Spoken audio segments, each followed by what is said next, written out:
ओम अग्नये सुपथाराय अस्मान् विश्वानि देव विवनानि विद्वान् युद्धस्म जोरानमेनो भूयिष्ठान्ते न मुक्तिं विधे। जब तक कि भीतर की अग्नि, ज्ञानाग्नि, आपकी ऊर्जा, आपकी शक्तियां, दिव्यता, आप में जो ईश्वरीय सामर्थ्य है, जब तक उसका बोध न हो आपको, उतनी सामर्थ्य के प्राणी आप ममैवांशो जीवलोके जीवभूत सनातन, जितनी सामर्थ्य ईश्वर में है उतनी ही है आप में। ब्रह्मविद ब्रह्मैव भवति, उसे जानने के बाद आप वही हो जाते हैं। इतनी बड़ी बात हमारी संस्कृति कहती है। आप छोटे नहीं रहते, न कुछ चेले ही नहीं बने रहोगे, गुरु हो जाते हो। और सच मानिए, गुरु कभी चेले नहीं बनाते, गुरु तो गुरु ही बनाते हैं। शेर के बच्चे भेड़ पैदा नहीं होंगे, शेर का बालक तो शेर पैदा होगा। इसलिए भक्ति भगत भगवंत गुरु चतुर नाम बपु एक। भक्ति भगत भगवंत गुरु, उभय रूप में कोई दो एक जैसे देखने में दो है, उभय रूप में कोई दो दिख रहे हैं, पर एक ही सत्ता है। वो गुरु हो या शिष्य, भक्त हो या भगवान, पिता हो या पुत्र, आत्मा में जायते पुत्र। अरे पुत्र में कोई और नहीं है, हमारी परंपरा, हमारे पूर्वज, हमारी सत्ता समाहित है। इसे राम अपने प्रयोजन की पूर्ति के लिए तत्पर है। अब राम का गांभीर्य, उनका तेज, उनकी दिव्यता और उनमें उनकी भगवत्ता की अपूर्वता अत्यंत दीप्तिमान है। उनकी नवलता, द्युति, कांति, उनका पारो शौर्य। काले नरसिंह मनोभिरामम, इतने सुंदर लग रहे हैं राम कि अब उन्हें लगा कि चल अब व्रत की पूर्ति करते हैं। व्रत क्या है? निश्चरहीन करहूं मैं भुज उठाए प्रण की। प्रार्थनाओं में आरंभिक स्वर यही तो है हमारे कि हम असत्य से सत्य की ओर चलें। तमसो मां ज्योतिर्गमय, हम अंधकार से प्रकाश की ओर चलें। ध्येय हमारा यही रहा है, मृत्युर्मा अमृतम गमय, कि हम अमरता को उपलब्ध हो सके।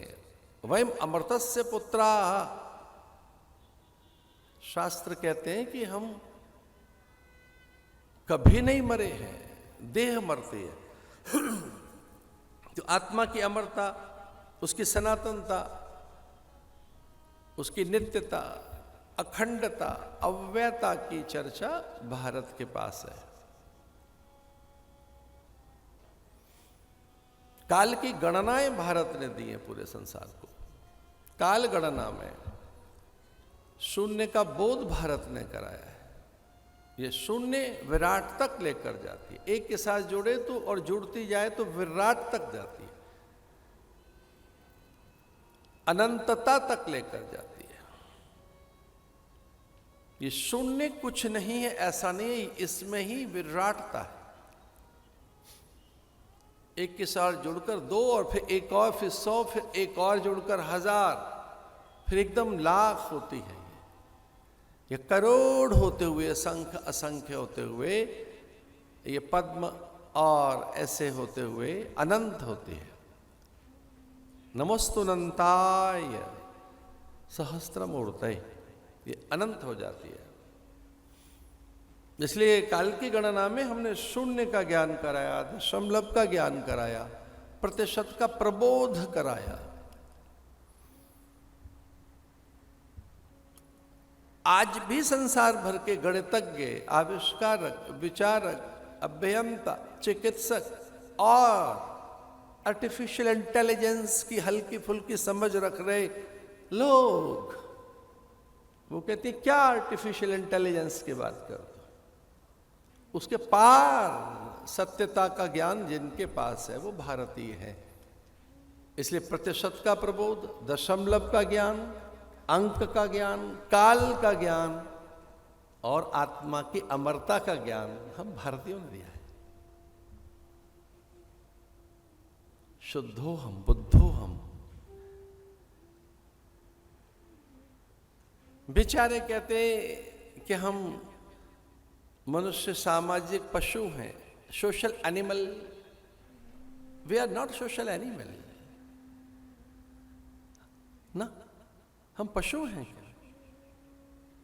हम मनुष्य हैं और उसमें भी शुद्धो हम, बुद्धो हम, नित्यो हम, शिवा केवलो हम।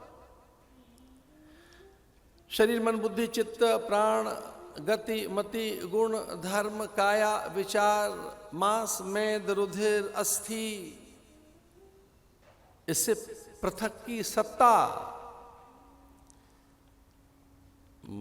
मन भी नहीं, बुद्धि भी नहीं।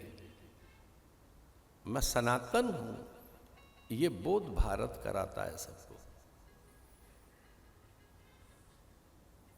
सनातनता के, इसे भारत ने सनातनता का परिचय दिया है। सनातनता का अर्थ है जिसका कोई आरंभ ही नहीं है, न अंत है और न मध्य है। ओम पूर्णमदः पूर्णमिदं पूर्णात् पूर्णमुदच्यते।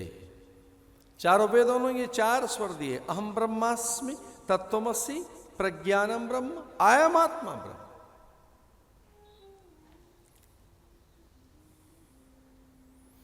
आदि कवि वाल्मीकि को ब्रह्मा ही माना गया है। इस रामायण में वाल्मीकि देखने में वाल्मीकि है, अन्यथा तो वो स्वयं ब्रह्म है। तेने आदि हृदया कवे मुह्यन्ते यत् सूर्य, शास्त्र ऐसा कहता है। ये आदि कवय, ये ब्रह्मा ही हैं। वाल्मीकि रामायण में, रामायण के रचयिता, जिसने राम से परिचय कराया पूरे विश्व को, जिससे राम परिचित हुए। राम सत्ता, वो अनंत अव्यय भगवत्ता जिससे परिचित हुई है, परिभाषित हुई है। तेने हृदय आदि कवय मुह्यन्ते यत् सूर्य, शास्त्र कहता है कि ये आदि कवि ब्रह्मा ही हैं।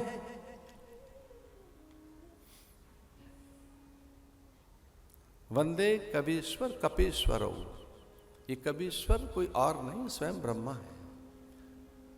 कपीश्वरो, ये कपि हनुमान कोई और नहीं, शंकर स्वयं केशरी नंदन, तेज प्रताप महाजग वंदन।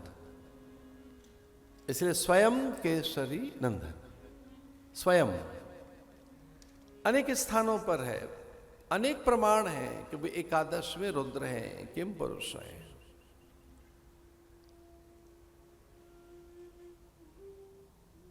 कथा चरम पर है।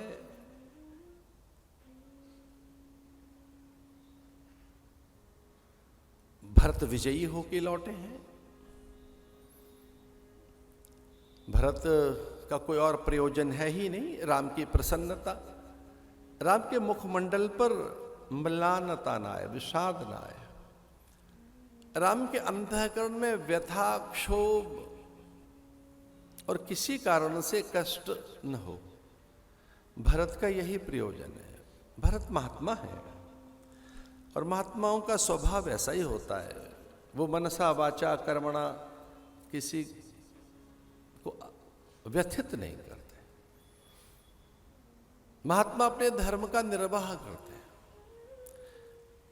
भारत का धर्म यही है, आत्मना प्रतिकूलानि परिश्रम न समाचरित। हमारे आचरण से कोई आहत, व्यथित, दुखित, चिंतित न हो, पीड़ित और प्रताड़ित न हो। मनस्सेकम वचस्सेकम कर्मण्येकम महात्मना। महात्मा जैसे हैं भरत, तो धर्मात्मा है। गुरुदेव तो ये कहते हैं कि राम नहीं, मेरा तो आराध्य इष्ट भरत ही है। प्रणमो प्रथम भरत के चरण, जासु नियम व्रत जाए न वरण। मेरा तो आराध्य राम नहीं, भरत है। चूंकि भरत एक बार भी प्रसन्न हो गए तो भरत की प्रसन्नता से ही मुझे राम मिल जाएंगे। ध्येय तो राम ही है, मेरा गंतव्य तो राम ही है। मेरी अभिलाषाओं में है, आकांक्षाओं में, अभीप्साओं में, मेरे संकल्प में, मेरी चेष्टाओं में तो राम ही समाया है। भगवत प्राप्ति ही जीवन का ध्येय है। पर यह प्राप्ति और सुगम हो सकेगी अगर भरत को जान लिया जाए।